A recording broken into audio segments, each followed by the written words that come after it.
Iran Israel സംഘർഷം ദീർഘകാലം തുടരുകയാണെങ്കിൽ അതിന്റെ പ്രത്യാഘാതങ്ങൾ ഇന്ത്യയുടെ സമ്പദ്വ്യവസ്ഥയെ ഗൗരവമായി ബാധിക്കാനുള്ള സാധ്യതയുണ്ട്.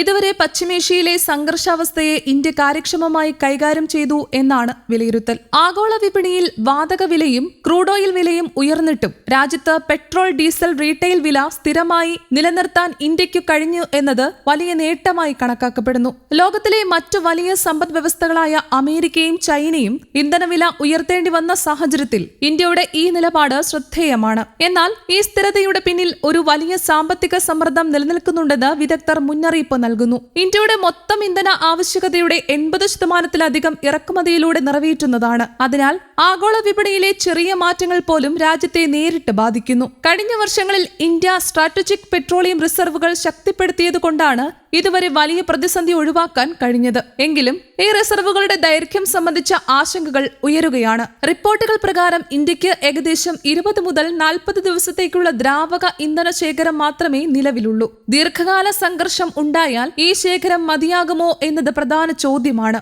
ഇതിനിടയിൽ ഇന്ധനവില നിയന്ത്രണത്തിന്റെ ആഘാതം മറ്റു മേഖലകളിൽ പ്രകടമാവുകയാണ്.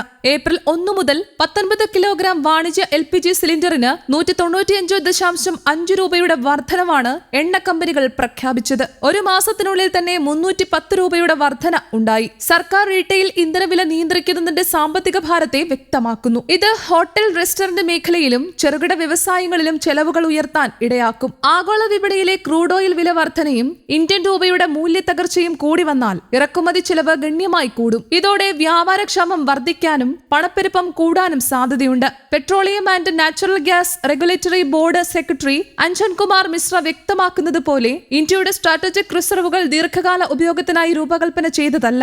അടിയന്തര സാഹചര്യങ്ങളിൽ കുറച്ചു ദിവസങ്ങൾക്കായി മാത്രം ഉപയോഗിക്കാനാണ് ഇവ. ഡൽഹിയിൽ നടന്ന PHDCCI ഹൈഡ്രോ കാർബൺ ഉച്ചകോടിയിൽ സംസാരിക്കുമ്പോഴാണ് അദ്ദേഹം ഇത് വിശദീകരിച്ചത്.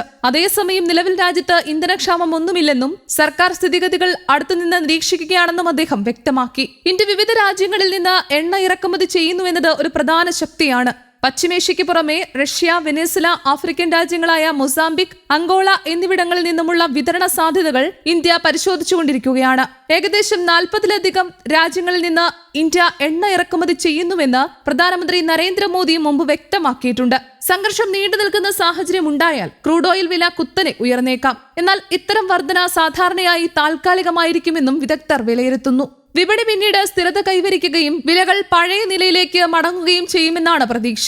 എങ്കിലും യുദ്ധം ദീർഘകാലം തുടരുകയാണെങ്കിൽ ഇന്ത്യക്കും അതിന്റെ പ്രത്യാഘാതങ്ങൾ അനുഭവിക്കേണ്ടി വരും. ഇന്ധനവില നിയന്ത്രണം, സബ്സിഡി ഭാരം, ഇറക്കുമതി ചെലവ്, രൂപയുടെ മൂല്യം, പണപ്പെരുപ്പം എന്നിവയിലൂടെ സാമ്പത്തിക രംഗത്ത് സമ്മർദ്ദം കൂടാനാണ് സാധ്യത. അതുകൊണ്ട് തന്നെ ഈ പ്രതിസന്ധിയെ ഇന്ത്യ എങ്ങനെ കൈകാര്യം ചെയ്യുന്നു എന്നത് അടുത്ത മാസങ്ങളിൽ നിർണായകമായിരിക്കും. News desk, Kerala Kaumudi.